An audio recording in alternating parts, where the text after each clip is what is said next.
किया, सभी किसी को हार्दिक स्वागत और बधाई। कोई भी व्यक्तित्व जो होता है अमर क्यों होता है? अमर इसलिए होता है कि जो उसका विचार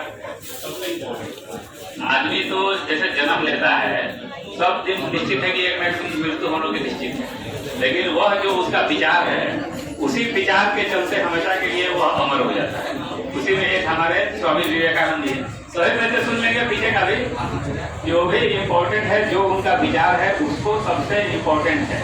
उनका सबसे जो बेहतर विचार था, अभी एक वक्ता ने बताया भी कि उठो जागो और तब तक जब तक अपने उद्देश्य में सफल मत हो जाते।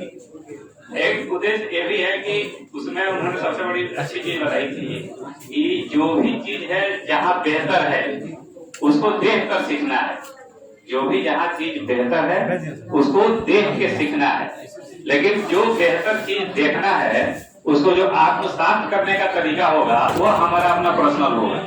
इसीलिए अगर मान लीजिए कि अगर कोई बच्चे अगर क्लास में अगर फर्स्ट करता है तो उसको यह देखकर ही संतुष्ट नहीं हो जाना है कि इस क्लास में अब हमारे सबसे अधिक हम मार्क्स लाए हैं, अब सीखने की आवश्यकता नहीं है। मान लीजिए उसके पास 10 विषय है, 10 विषय में भी जो क्लास में फर्स्ट करता है जरूरी नहीं है कि उसका प्रत्येक पेपर में हाईएस्ट नंबर। उसमें स्वामी विवेकानंद का ये कहना है कि जो एक बार तुम फर्स्ट किया वेरी गुड, सेकंड थर्ड कर रहा है तो बेहतर के लिए प्रयास करो। उसका उद्देश्य होगा एक रैंक तक पहुंचना। एक रैंक के बाद जो हमारा 10 सब्जेक्ट है उसमें जो बेहतर कर रहा है, भले उसका रैंक हो सकता है 3, 4, 5, 6, 7 जो भी हो, जो उसका रैंक हो जिस सब्जेक्ट में वो बेहतर कर रहा है उसको देख के सीखना है, उससे आपको फीडबैक लेना है। अभी जैसे राष्ट्रीय युवा दिवस में युवा तो दोनों है, मेल है और फीमेल है। ये समझने की आवश्यकता है कि हम लोग का भी देश 1947 में आजाद हुआ, 1950 में प्लानिंग कमीशन बना। चाइना में भी 1950 के लगभग वहाँ का जो प्लानिंग कमीशन है वो भी बना। और देखिए आज हम लोग का जो ग्रोथ है 7% का लगभग रहता है, 6 से 7%। चाइना का वही ग्रोथ रेट 10 से 12% रहता है। आप सिंपल अंदाज लगाएंगे कि क्या कारण हो सकता है। जब दोनों सेम समय में प्लानिंग कमीशन बना, तो अभी एक लड़की जो बहुत अच्छा गीत गाई थी, तो उसी के चलते जो चाइना का जो जीडीपी है उस जीडीपी में जो मेल और फीमेल का रेशियो है 60 और 40 है। वहां भी हालांकि 50-50 नहीं है, लेकिन जो भी जीडीपी में रेशियो है 60-40 है। अभी भारत सरकार भी लगातार सभी दिशाओं में महिला सशक्तिकरण के लिए विभिन्न प्रकार के प्रोग्राम हम लोग चल रहे हैं। जैसे बिहार में भी जैसे जो शिक्षक में हुआ 50% महिलाओं का रिजर्वेशन है। जो शिक्षक है पंचायती राज में है, सभी जगह है। अगर इंडिया में सर्वाधिक शिक्षित राज्य कौन है? केरल। केरल में अंदाज लगा सकते हैं महिलाओं का कितना योगदान है। जैसे 100 टीचर है अगर स्टेट में तो महिलाएं कितनी होंगी? 86% महिलाएं हैं केरल में। 86% महिलाएं। हेल्थ के सेक्टर में भी हम लोग देखें तो केरल में अगर नॉर्थ ईस्ट में अगर हम लोग देखें मेजोरिटी सा स्टेट है तो हेल्थ और एजुकेशन में ही सबसे बेटर है। उसका मेन कारण है महिलाओं का पार्टिसिपेशन हेल्थ में भी है। जितना हम लोग का मिशनरी है सर्वाधिक उसका इम्पोर्टेंस है एजुकेशन में और हेल्थ में। तो वहाँ सर्वाधिक ग्रोथ होगा। दूसरा जो हम लोग स्वामी विवेकानंद जी बताए थे कि हिंदू धर्म सभी धर्मों की जननी है। अगर आज के माहौल में देखा जाए तो कोई आदमी तो आ सकता है कि बाइसनेस है, लेकिन वो बाइसनेस नहीं है, उसको मूल रूप में देखने की आवश्यकता है। कोई बता सकता है जिसे बोले कि हिंदू धर्म सभी धर्मों की जननी है, इसमें उनका कौन सी भावना वहां काम कर रही है? एक भावना यह है कि जो हिंदू धर्म में जो सहिष्णुता है, सार्वभौमिकता है, वसुधैव कुटुंबकम की जो भावना है, उसके चलते उन्होंने बोला। उसमें ये उद्देश्य नहीं था कि किसी दूसरे धर्म को हम हिंदू भावना से देख रहे हैं।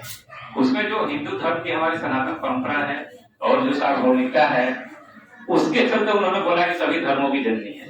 जो भी आपका आज में जो धर्म है, कोई भी धर्म देख लीजिए, उसको मानने का 2 ही उद्देश्य होता है। एक होता है कि हमारा शांति व्यवस्था बना रहे, दूसरा कि सबके कल्याण की भावना उसमें निहित है। आप सिर्फ लगाइए कि कोई भी आदमी इसमें से अगर मंदिर में जाता है किसी भी धर्म में, क्या वो अपना चर्च में जाता है, तो आदमी क्या मनाता है? अगर घर में आपके यहाँ शांति नहीं है, सपोज देर किसी का तबियत नहीं खराब है, तो उसकी पहले प्रार्थना क्या होगी कि उसका तबियत ठीक हो जाए। यानी कि घर में जो शांति है वह शांति बनी रहे। दूसरा विकास के लिए करेगा। कि हमको नौकरी लग जाए, हमको ये हो जाए, वो हो जाए। तो जो भी आप प्रार्थना में जाते हैं, दो ही मेन आपका उद्देश्य रहता है कि एक हमारा शांति बहाल रहे और दूसरा जो वेलफेयर है कि हम विकास के पथ पर आगे बढ़े। अगर हम लोग का भी जो प्रशासन है, पूरा प्रशासन भी अगर जितना हम लोग 45 विभाग है बिहार गवर्नमेंट का या सेंट्रल गवर्नमेंट का लगभग 80 विभाग है, तो पूरा प्रशासन ही चल रहा है इसी विधि में जो हमारे समाज में शांति व्यवस्था है, सहिष्णुता की भावना है, भाईचारा की भावना है, वह बनी रहे। और बाकी जो डिपार्टमेंट है उसका काम यही है कि निरंतर हम अपना विकास के पथ पर हम लोग प्रगतिशील रहे। और उसमें भी जो महिलाओं के लिए है, हमने बताया ही, उसमें दोनों डायमेंशन है। महिलाओं के प्रति जो हिंसा है, चाहे उनके डेवलपमेंट के लिए जो पीड़ित हैं उनको बेहतर न्याय दिला सके, वैसी घटनाएं नहीं हो। साथ ही सभी क्षेत्रों में महिलाओं की भागीदारी को हम कितना अधिक तक बढ़ा सके, एक प्रवक्ता जैसे जयशंकर प्रसाद भी बोले थे कि नारी तुम केवल श्रद्धा हो, विश्वास पत्तल में फिर स्रोत की बात करो जीवन के सुंदर समतल में। आज आप लोग देख लीजिए जयशंकर प्रसाद, एक उदाहरण हम बता रहे हैं कि जैसे स्वामी विवेकानंद का जो विचार था वही जयशंकर प्रसाद की भी विचार थी, जो कमायनी की उन्होंने रचना किया। कमायनी की जो रचना किया 1936 की रचना है, स्वतंत्रता पूर्व के पहले की रचना है और आज भी उसकी प्रासंगिकता पहले से ज्यादा बढ़ती जा रही है। आप लोग गर्मी का अनुभव कर रहे हैं, जब बहुत लोग को अनुभव भी होगा कि जो गर्मी अप्रैल मई में पड़ रहा था, आजकल क्या स्थिति है, उतना गर्मी का हम लोग को सामना करना पड़ता है। तो इसके लिए इसमें भी जो पेपर आप पढ़ रहे होंगे, देख रहे होंगे कि थोड़ा सा कुहासा हो रहा है, तो हमारा आगरा का ताजमहल हुआ नहीं दिखाई दे रहा है, लाल किला नहीं दिखाई दे रहा है। कोई बता सकता है क्या कारण है? वेरी गुड, ग्लोबल वार्मिंग है। दूसरा है कि डस्ट पार्टिकल्स है। तो अभी जो सरकार के द्वारा जो जल जीवन हरियाली प्रोग्राम चलाया गया था 2019 में शुरू किया गया था, 2 अक्टूबर महात्मा गांधी के जन्मदिन के अवसर पे, और आज वंदना प्रेसी मैडम है, दुबई में सम्मेलन हुआ था, इंटरनेशनल सम्मेलन, और जो जल जीवन हरियाली के बारे में जो प्रेजेंटेशन दिया गया, जो बता एक नया सोच है।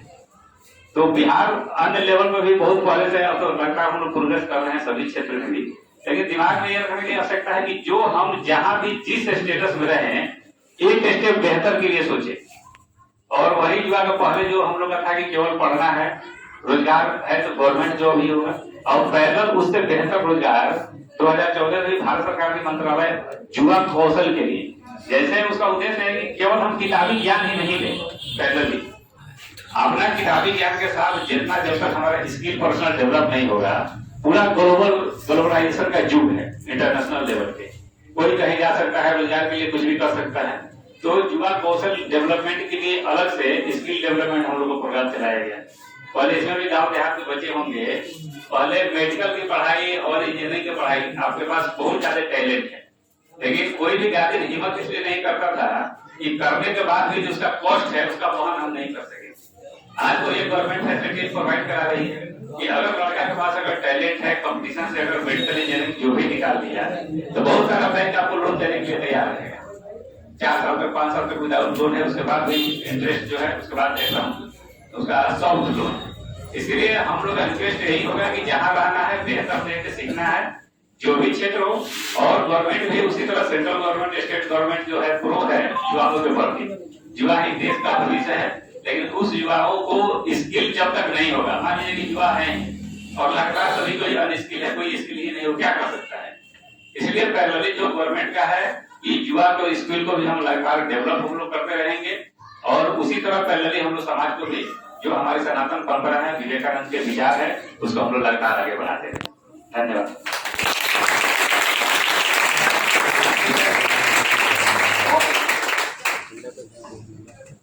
बहुत सुंदर सर, रविंदर आपने विवेकानंद जी के विचारों को के बारे में बताते हुए हम सब के जीवन में क्या चीजें आवश्यक हैं ये, और साथ साथ सरकार